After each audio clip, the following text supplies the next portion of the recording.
Kami dari kelas 12 IPA 1, kelompok 1 akan membahas materi tentang peran KPK dalam menjamin keadilan dan kedamaian di Indonesia.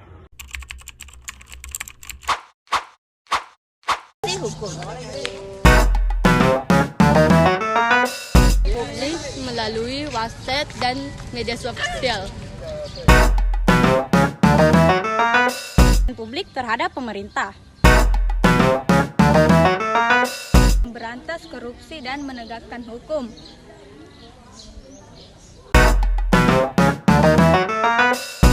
Korupsi di lembaga keuangan negara dan korupsi di instansi pemerintahan.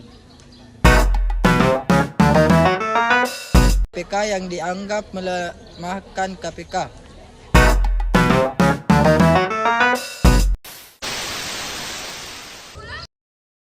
KPK atau Komisi Pemberantasan Korupsi adalah lembaga negara di Indonesia yang memiliki peran penting dalam pemberantas korupsi. KPK dibentuk berdasarkan Undang-Undang Nomor 30 Tahun 2002 tentang Komisi Pemberantasan Korupsi. Sebelumnya, upaya pemberantasan korupsi di Indonesia dilakukan oleh berbagai lembaga, namun dianggap tidak efektif. Pembentukan KPK dilatar belakangi oleh tingginya angka korupsi di Indonesia yang merugikan negara dan rakyat. Tujuan utama KPK adalah untuk memberantas korupsi, meningkatkan transparansi dan akuntabilitas pemerintah, serta menegakkan supremasi hukum. Mekanisme kerja. Proses penanganan kasus KPK memiliki mekanisme kerja yang terstruktur dalam menangani kasus korupsi, mulai dari tahap penyelidikan, penyidikan hingga penuntutan. Kerjasama dengan lembaga lain, KPK bekerja sama dengan berbagai lembaga negara, seperti kepolisian, kejaksaan, dan lembaga peradilan. Dalam penanganan kasus korupsi, transparansi dan akuntabilitas, KPK berupaya untuk transparan dan akuntabel dalam menjalankan tugasnya.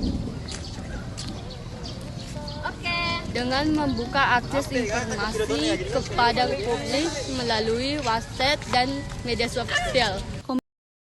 Komisi Pemberantasan Korupsi atau KPK memiliki peran penting dalam menjamin keadilan dan kedamaian di Indonesia.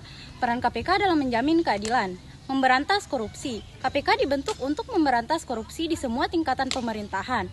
Korupsi merupakan salah satu penyebab ketidakadilan karena merugikan negara dan rakyat. Menegakkan hukum. KPK bertanggung jawab untuk menyelidiki, menangkap, dan mengadili para pelaku korupsi. Dengan demikian, mereka memastikan bahwa hukum ditegakkan dengan adil dan tidak ada yang kebal hukum. Meningkatkan transparansi dan akuntabilitas. KPK mendorong transparansi dan akuntabilitas dalam pemerintahan. Hal ini membantu mencegah korupsi dan meningkatkan kepercayaan publik terhadap pemerintah. Peran KPK dalam menjamin kedamaian. Menciptakan pemerintahan yang bersih, korupsi dapat menyebabkan ketidakstabilan politik dan sosial. KPK membantu menciptakan pemerintahan yang bersih dan berintegritas sehingga dapat mengurangi konflik dan meningkatkan kedamaian. Memperkuat rasa keadilan. Ketika korupsi diberantas, rakyat merasa bahwa keadilan ditegaskan. Hal ini dapat meningkatkan rasa aman dan kepuasan masyarakat, yang pada gilirannya dapat membantu menjaga kedamaian. Meningkatkan kepercayaan publik. Masyarakat yang percaya pada pemerintahan dan sistem hukum cenderung lebih damai. KPK berperan penting dalam membangun kepercayaan publik dengan memberantas korupsi dan menegakkan hukum. KPK menangani berbagai jenis korupsi yang umumnya dikategorikan sebagai berikut.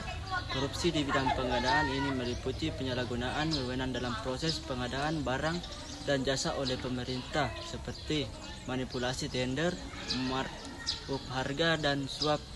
Korupsi di bidang peradilan ini meliputi penyuapan hakim, jaksa, atau penitera untuk memenangkan perkara di pengadilan, serta menyalahgunakan wewenang dalam proses hukum. Korupsi di bidang pendidikan ini meliputi penyalahgunaan dana pendidikan seperti pungutan liar, manipulasi data, dan suap untuk mendapatkan nilai atau jabatan di sekolah. Korupsi di bidang kesehatan ini meliputi penyalahgunaan dana kesehatan seperti penggunaan alat medis yang tidak sesuai, menipu klaim asuransi dan suap untuk mendapatkan layanan kesehatan tertentu. Korupsi di bidang energi dan sumber daya alam ini meliputi penyalahgunaan izin pertambangan, pencurian hasil tambang atau migas, mendapatkan kontrak pertambangan. Korupsi di bidang keuangan negara ini meliputi penyalahgunaan dana APBN atau APBD seperti korupsi di BAN, korupsi di lembaga keuangan negara, dan korupsi di instansi pemerintahan.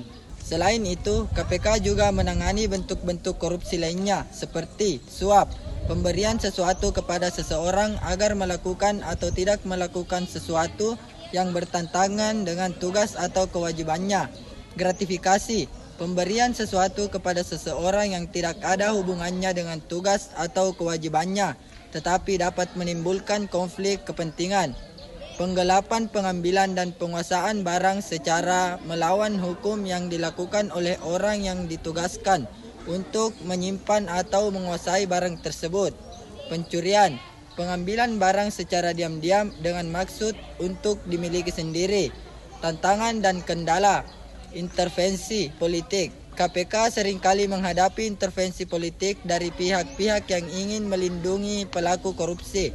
Kekurangan personel dan dana. KPK seringkali kekurangan personel dan dana untuk menjalankan tugasnya secara optimal. Perubahan UU KPK pada tahun 2019 terjadi perubahan UU KPK yang dianggap melemahkan KPK. Jadi itulah tadi pemaparan dari kelompok kami mengenai peran KPK dalam menjamin keadilan dan kedamaian di Indonesia. Wassalamualaikum warahmatullahi wabarakatuh. Anjay, selesai nih, Cok.